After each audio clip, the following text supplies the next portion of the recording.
Айшылық алыс жерлерден көзіңді ашып жұмғанша жылдам хабар алғызды. Кешегі Ыбырайдың айтып кеткен осы бір жолдарының құдіретін енді бүгінгі жаһанның мойындамасқа амалы жоқ. Арғы бабаларымыз айдалада жатып ақ IT технологиялары дәуірінің үстемдік құратынын күні бұрын болжап, біліп айтып кеткен. Енді бүгінгінің жемісі осы. Яғни орныңыздан түрегелмей-ақ, төрткүл дүниенің түкпір-түкпірімен байланыс орнатуыңызға әбден болады. Тіпті сізге бүгінгі күн райын білу үшін де теледидарға телмірудің қажеті шамалы. Мысалы, қазір Алматыдағы жергілікті ауа райы 21 градус жылылықты көрсетіп тұр. Яғни осындай мысалдар жеткілікті. Қысқасы, бүгінгі ақпарат ғасырының жетістіктерін көзбен көру оңайда, сөзбен жеткізу қиын. Интернет негізде бұл қазақтың мәселесі. Көшпенді менталитеті бар нәрсе. Өйткені көшпенді халық не дейді? Ол бүкіл дүние жүзін өзінің отаны деп есептейді. Дұрыс қой. Қай жерде жер болса, бұл менің отаным. Дұрыс қой. Интернет көшпенді халықтың менталитетіне тура сай келіп отқан нәрсе. Сондықтан мен ойлаймын, интернет өте қатты дамиды Қазақстанда деп.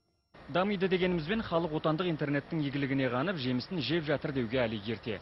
Бүгінде Қазақстан тұрғындарының 90 емес, тек 11% ғана ғаламторды пайдаланады. Оның 9,4% қаланың үлесінде. Оларға ай сайын 213 миллион теңгенің қызметі көрсетіледі екен. Ал ауылда айтпай-ақ қояйық. Сөйтсе де Сингапурдағыдай тегін істемей-ақ қойсын. Тым құрса сиыр құйымшақтанбай тарифтер төмендеп тұрса екен деп тілейтіні рас халықтың. Қымбат интернет, халық үшін қымбат. Тек адамдарды ұстап тұратын, интернеттің дамуын ұстап тұратын тек сол мәселе. Қашан интернет арзан болса, арзан емес, адамға былай орташа адамға, қарапайым адамға қолы жетелдей болса, онда интернет өте тез дамиды. У нас уже с 1 апреля, допустим, понизили цены на... Бізде 1 сәуірден бастап интернетке баға түсті. Биылғы 2 жарты жылдықта да 2 дәрежелі ESP провайдерлер үшін интернет бағасын түсіруді тағы көздеп отырмыз. Бұл да өз абоненттеріміздің мүмкіндігінше молаюына жасалған жағдай деп білеміз. Аты Қазбек болса да, ұлы бабасындай тілге емес, сүйсікке жүйрік қызметкердің ақпараттық технология саласында оймен атқарған дүниесін көзімізбен көріп қайттық. Интернетіңіз болса, сіз де көресіз. Қызметкерлерімен бірігіп жасаған 808.kz порталынан ақысыз әжептәуір азық аласыз. Қазіргі Қазақстан тарихына қатысты альманах, пікір алмасу, қазақша іс-қағаздарын жүргізу немесе бизнес өкілдеріне кеңес сияқты құнды мәліметтердің сан түрі де осы арада. Менің мәселе жұмыскерлерім, олар қаланың түкпір-түкпір жерінде отырады. Бірақ мен оларды әрқашанда көре аламын интернет арқылы. Көре аламын да, оларға поручение де бере аламын. Маған керек болса да, мына жақта бізде не камера бар, ол не істеп отқанды көре аламын. Жарнамалайтын жайымыз жоқ. Қайта қазақ тілінің жанашыр ретінде ашылған Алматыдағы қазақ интернеті қоғамдық бірлестігіне де бүгінде 3 жылдан асты. Әу баста қалалық әкімдіктің тендерін ұтып алған бірлестік қазір өз қаражатының күшімен күн көріп келеді. Десе де бір қолдың саусағына да жетпейтін құраммен қажырлы қайрат танытып отыр.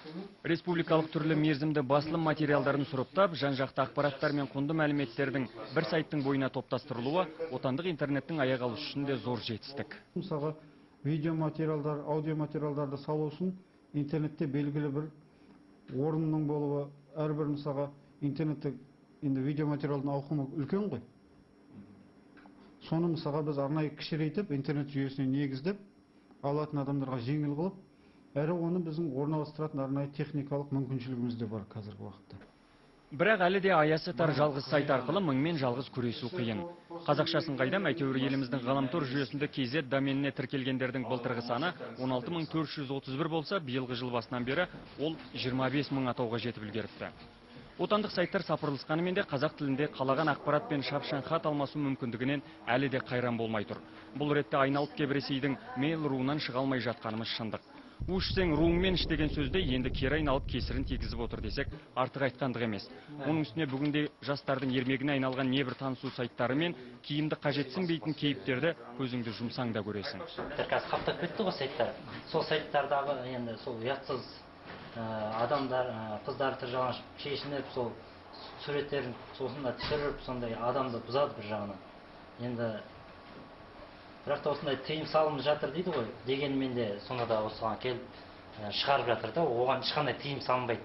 Соны қалай, оны көріп жатқанда ешкім жоқ, байқалмайды да, білмейсің де оны. Жастардың бәрі осы сайтта отырады. Жоқ, танысу сайт енді менің жолдасым бар, содан кейін 3 ұлым бар, бәрі біледі енді ол танысу сайтқа деген. Ол мүмкін жастарға қазір керек шығар. Көбі қазір бір-біреуін таба алмайды. Содан кейін мына өте жақсы. Мына Ресейде Одноклассники ру деген бар. Айтпақшы, елімізде интернет туралы заң жобасы жарық көреді деген әңгімеге де жарты жыл болды. Бұл да ойдан туа салған бастама емес. Бүгінде батыстың Франция, Швеция сияқты елдерінің ғаламторы заңға бағынады. Демек, біздің интернет те енді мемлекет тарапынан реттеуді қажет етіп тұр. Мысалға, Қытай елінде белгілі порнографиялық сайттарды, белгілі нәрселерді оларға тыйым салынған. Әрі сол үшін арнайы заң негізінде ол заңмен жауапкершілік жүктеліп, адам заң алдында жауап береді. Және ол яғни тек қана ол емес, ол үшін де интернетті пайдаланушылардың өзінің ой өрісін кеңейтіп, яғни адамдардың интернетке сауаттылығын арттыру керек. Интернетті қалай бақылау керек? Мына Қазақстан бойынша бәрі электр несін бәрін өшіріп тастау керек. Солай нетуге болады. Басқасы оны интернетпен білмеймін, қалай одар өздері интернет туралы мүмкін одар несі мәнінде білмейді. Кейінгі кезде мен қарап алсам, мына қазақ тілді басылымдар, содан кейін мына қазақ тілді шығатын газеттер өз сайттарын нетіп жатыр. Өте жақсы.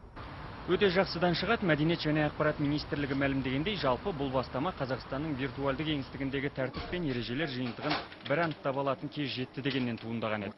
Ол түсінікті де, өйткені тәртіп бар жерде тәрбие де бар. Кейде сол тәрбиенің жоқтығынан көк жәшік қоқысқа толып бара жатқандай көрінеді. Республикалық басылымдардың бірі Айқын күнделігінің аптасына бір рет шығатын Айқын апта басылымында Дидар атты телевизияға қатысты арнайы бет бар. Бұдан сіз телевизияға қатысты тек қана мәліметтермен танысып қоймай, елдегі танымал журналистерге қатысты өсек аяңның небір түрімен таныс боласыз. Мысалы, мына бір сұхбаттың соңындағы сала құлаш пікірлер соның айқын дәлелі. Сонда көз ашып көкірек ойып жандардың осындай жағымсыз қылықтарға баруында қандай сыр бар? Мүмкін олай да емес шығар. Кейде өзінің кеңсесінде отырып алып, сол жағымсыз пікірлерді журналистердің өздері де жазады деген ақпараттар тарап жүр. Оқиғаны ойдан құрастырған жоқпыз, бірақ онсыз да күніне 6000-ға жуық оқырман кіріп шығатын Айқын сайтындағы жандардың аты жөнін анықтап отырғаннан аулақпыз. Қайта сайттағы аңыз әңгімелерге қатысты веб-дизайнердің пікірін тыңдауға тырыстық. СМИда жүрген журналистердің өздерінен басқа қарапайым халық біле бермейді. Содан ақ осы мына жеке өміріне, мысалы, енді қазір бәрін айтпай қояйын, мысалы, сен осындай күні, осындай кісімен көрдім деп, енді оқып отқан адам сол туралы қасында жүріп, сол туралы жақсы біраз мағлұмат білетін сияқты. Енді әрине ол өзінің әріптестері. Әріптестеріне күйе жағуды күйттеп отырмағанын мұндағылар да ескертеді. Бірақ шыдамның да шегі, ардың да өлшемі барын басып айтты. Арнайы программа бар, оны білетін, жаңағы IP-код деп айтылады. Мысалы, әр оқырман жазған пікірінің, әр пікірдің қасында өзінің жеке IP-коды тұрады.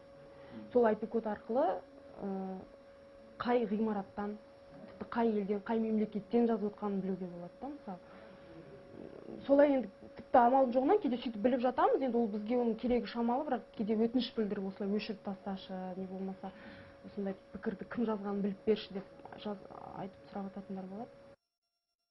Болашақта қабылдануы мүмкін әлгі интернет туралы заң осындай олқылықтардың орнын толтыра ма дегенде үміт басым. Бірақ бұл елдегі интернет қызметінің дамуы тек осыған ғана қарап тұр дегенде білдірмесе керекті. Ең бастысы отандық интернеттің гүлденуі оның игілігін тиімді, сауатты және мәдениетті пайдалана білуімізде жатыр. Мүмкін басқа дүниелер. Бірақ біз білмейміз, біз тек сұраймыз. Сіздер таразылаңыздар.